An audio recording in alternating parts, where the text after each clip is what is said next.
araw na ito ay napaka-espesyal sapagkat makakasama natin ang dalawa sa naging parte ng buhay ng bawat miyembro ng Maranatang ito. Mapalad tayo sapagkat biniyayaan tayo ng ating Diyos ng dalawang leader na nakasama natin mula pa na magsimula ang simbahan na to. At ngayon na isa-celebrate na natin ang ika-31st anniversary. Let's welcome Pastor Danny Rusco and Pastora Joyce Rusco. Thank you. Magandang hapon Magandang sa hapon. lahat. So, before nga, na tunay nga na hindi biro na i-celebrate ang mahigit 3 dekada na isang simbahan. Ngunit nais namin malaman, sino nga ba si Pastor Danny and Pastor Joyce before ang Maranatha? Ako, isang simpleng estudyante na nangangarap pagkatapos makapag-aral at makapagtrabaho.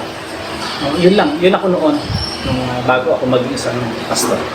Pastora Joyce. Ako ay lumaki sa probinsya, isang mahirap na kinamulatan at gusto kong makapagtapos para makatulong sa aking mga magulang. Pero ang plano ng Diyos ang siyang nananaig sa akin. Tunay nga na hindi naging madali ang pagpapaunlad o pagpapatayo ng isang simbahan. Sa mahigit 3 dekada, ano nga ba yung naging journey niyo bilang pastor at pastora ng simbahan ito? We start from nothing dahil nagsimula ang simbahan ito nang wala kaming sponsor, wala kaming mga may kayang miyembro, hindi kaya galing sa abroad, wala kaming worker, wala din kami mga leaders. But by faith, we start na talagang sa Diyos lang kami nagtiwala. Lahat-lahat. At nakita namin ang katapatan ng Panginoon sa Iglesia. Totoo lang, nung ako ay pioneer ng church, tanong ko doon, paano mabubuhay ang pamilya ko. Hindi ko alam kung paano bubuhayin ang magiging pamilya. Sa ganung sitwasyon nung pioneering days, talagang nangangapa ako. Yung malaking katanungan ko ay sinagot ng Panginoon. Tunay nga na hindi bilang Kristiyano, hindi mawawala yung pagsubok sa buhay natin.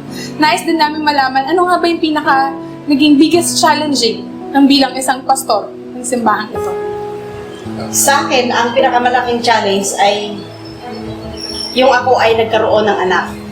Dahil kung titingnan ko ang pera, isang dahilan ito na mahatak yung aming commitment sa Panginoon dahil the time ang aming allowance ay napakababa at nabanggit ni Pastor sa akin na kailangan niya magtrabaho para kumita at maitustos sa pangangailangan ng aking anak na maipambiling gatas, diaper, iba mga pangangailangan namin.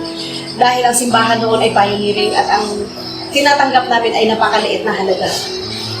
Pero tumingin kami sa Panginoon na alam namin ang Panginoon ay kayang-kayang isupply ang aming pangangailangan. Para sa akin siguro financial. Pero hindi ako tumingin sa pera. Tumingin ako sa pangako ng Panginoon para sa amin. Pastor? So, gaya rin talaga ng pag nagpapanimula ka lalo sa gawain, financial. Kasi unang ko may mga project kayo, wala namang finances ang capability ng church. Talagang lahat ng projects nyo, unless na merong gagamitin ng Lord, mag-sponsor. Pero tulad sinabi ng Pastora, ang simbahan ito hindi nasanay o hindi nag-umpisa sa may nag-sponsor, may foreign na aid na nanggaling. Wala. Talagang it comes from among the members. Kaya nga, sa pinaka-challenge talaga ay yung financial, lalo na kung kayo. Para sa iba, napakatagal na nung 31 years para sa isang simbahan. Masasabi, ano niyo po ba yung pinagkaiba ng Maranatha noon sa ngayon?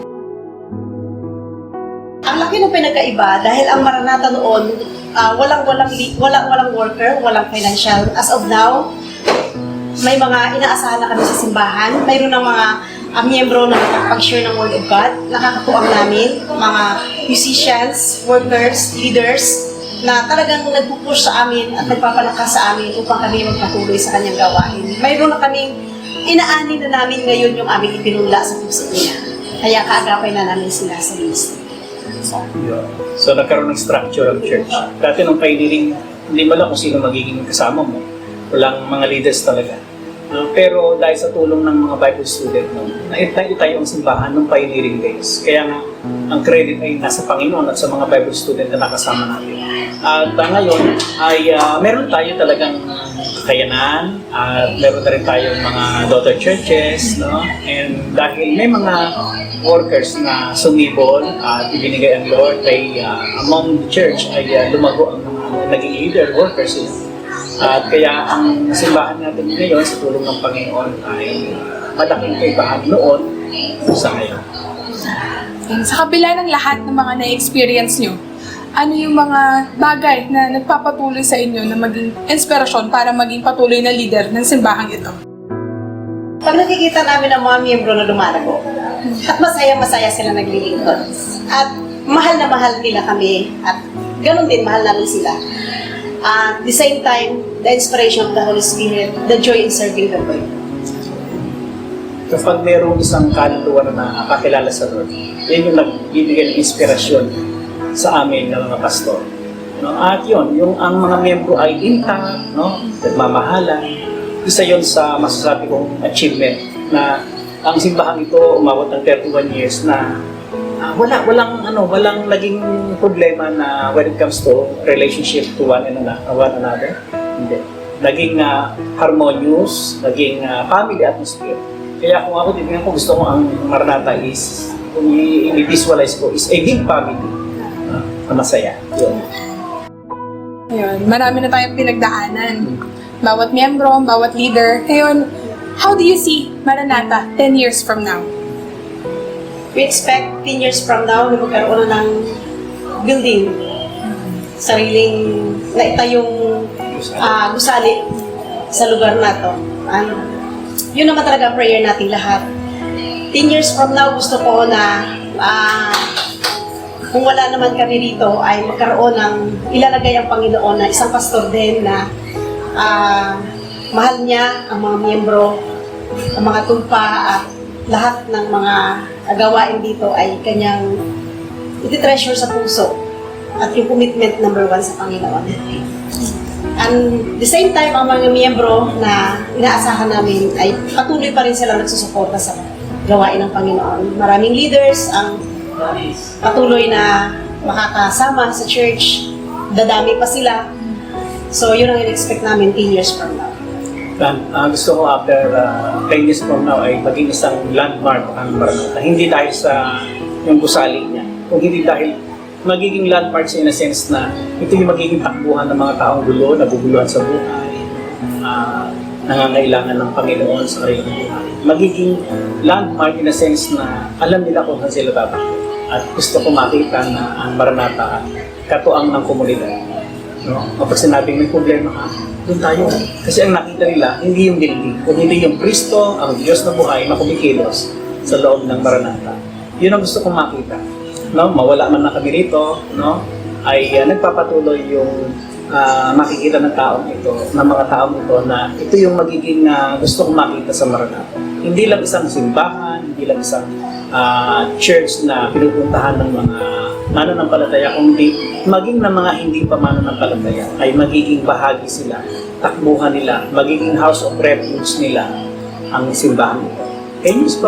Kahit nga ngayon may ginagawa ng Panginoon. So, Tunay nga na yung mga sinabi niyo po ay hindi lang magiging isang pangarap, kundi panalangin ng bawat isa, lalo na ng mga miyembro ng simbahang ito. Siyempre, ang programang ito hindi lamang nagtatapos sa mga pag-i-interview. Nais rin namin malaman kung gaano nga ba kayo dedicated sa ating simbahan na to. Meron kami mga surprise games kung patuloy na tatandaan niyo pa ba kung ano mga simula, anong mga nangyayari sa simbahan natin ito. Meron po kami ditong papel and marker. Kundi sasagutan niyo po yung bawat question. Malaman namin kung naaalala niyo pa yung mga pangyayari sa ating simbahan. Okay, for the first question, when was the church founded? Mia?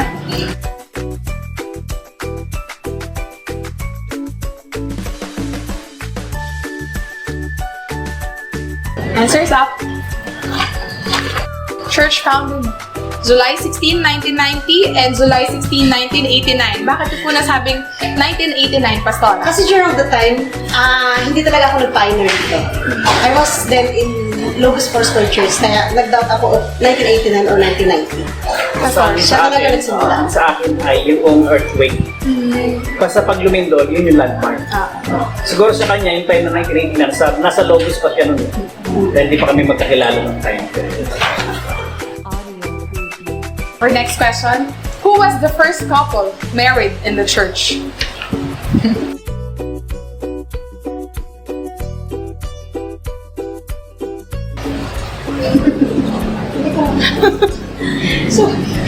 Talagang mag-aaway ka. No. Ang goal na tayo. Yung goal nito ay pag-awayin kayo. Pag-awayan kayo. So, ang sagot ng pastora ay si Brother Laurina? Laureno, Pastor Billy and Beth Sacupon. I'm so sorry kasi the time hindi nga ako nagpahingin. Siya talaga. Pastor pa rin talaga. Siya talaga. 2 points for Pastor.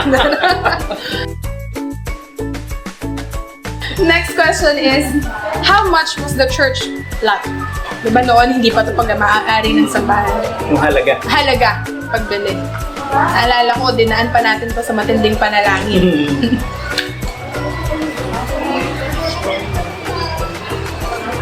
Wow. And final. Mukhang ito, sure na sila. Parehong 700,000. Kasi nandito na ako. Yes! By God's grace. And provide niya lahat. Amen. For the next question, would you rather stay inside the belly of a big fish, like Jonah, or be dead for 3 days, like Lazarus? Ano mas pipiliin nyo? Na magstay sa loob ng tiyan ng malaking isda, bilang si Jonah? O kagaya ni Lazarus na namatay sa loob ng 3 araw? And why? Okay,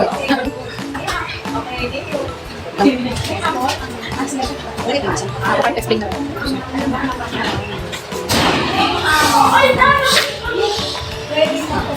Dahil nauna si Pastor, sige. Why Jonah in the belly? Kasi, si Jonah ay may malinaw na instruction ng Lord sa kanya. May command na to go to Nineveh. Pero dinisobey niya si Lord. No? Kaya nilagay siya ng Lord sa isang tiyan ng isang malaking isla. Pero hindi ibig sabihin na wala na yung calling ng Lord sa kanya. Pero dahil nakita din yung pagsisisi ng Panginoon ni Jonah sa loob ng malaking isla, nilabas siya, and ang maganda nun ay Jonah obeyed the Lord. Okay. Like Jonah, kasi sa simula kasi parang hindi clear ang instruction ni God. But then, kahit sabihin natin, umiwas tayo sa plano ni Lord. Kapag yun talaga ay ginusto ng Panginoon, mananaig ang plano ng Diyos sa atin. Sino mas pipiliin nyo? Si Job or Adam? Next question na po. Job or Adam? Yun na lang po. Next po si Job. Bakit po? Kasi si Job ay taong may takot sa Panginoon. Description mo nandun sa unang chapter. And despite na dumaan siya sa maraming pagsubok, literally, yung kanyang sarili mismo, ay hindi siya sumuko sa Panginoon. So for me, I think Job is the best example na dapat nating sundin. Na kahit anong hirap, kahit na ikaw na mismo personally ang tinamaan ng pagsubok, personally, yung buhay ng isang manggagawa ng Panginoon, ay he never give up. Pero ang resulta no, ni-reward siya ng double. Yung nawala sa kanya, ibinalik ng Panginoon. Triple. Okay. Like, Job siguro. Kasi una, bagamat hirap na hirap siya, ay nasabi pa rin niya na maglilingkod siya sa Panginoon. Like, may commitment sa Panginoon. Madaming hirap, sakripisyong pagod ang pinagdaanan ko dito sa church. Pero hindi nawala yung commitment ko sa Panginoon. And for the last question po, live in the Old Testament or New Testament? Ako nyo. Bakit po New? Kasi ang nyo ay grace. Kasi kung sa Old Testament ako nabuhay, baka hindi ko makukomply talaga yung commandments. Because during the Old Testament, law is the basis na ino-obey mo si Lord. Hindi natin masusunod yun. Pero dahil nga tayo ay binigyan ng pagkakataon ng Panginoon dito sa New Testament, gusto ko sa New Testament. Why? Because we are now living under the grace of God, not by obeying the law. For me, New Testament. Kasi, maluag, yung kalayaan natin sa lahat ng bagay. Kasi, kung tayo ay mamumuhay sa law ng Panginoon, hindi natin kayang sundin. Pero yung grasya ng Lord ay sapat sa atin sa panahong ito. Kaya, malaya tayong maglingkod at i-enjoy kung anong mayroon na ibibigay sa atin. Amen. Thank you po sa inyong time. Truly, by the grace of God, papasalamat tayo sa pagkakaloob sa atin ng ganitong klaseng leader. Hindi lahat nabibiyayaan ng ganitong klaseng pagkatao ng ating mga leader. Sila yung naging tumayo nating spiritual father and spiritual mother sa bawat isa sa atin. And patuloy silang magkakaroon ng malaking impact sa buhay ng bawat isa ng miyembro ng ating simbahan.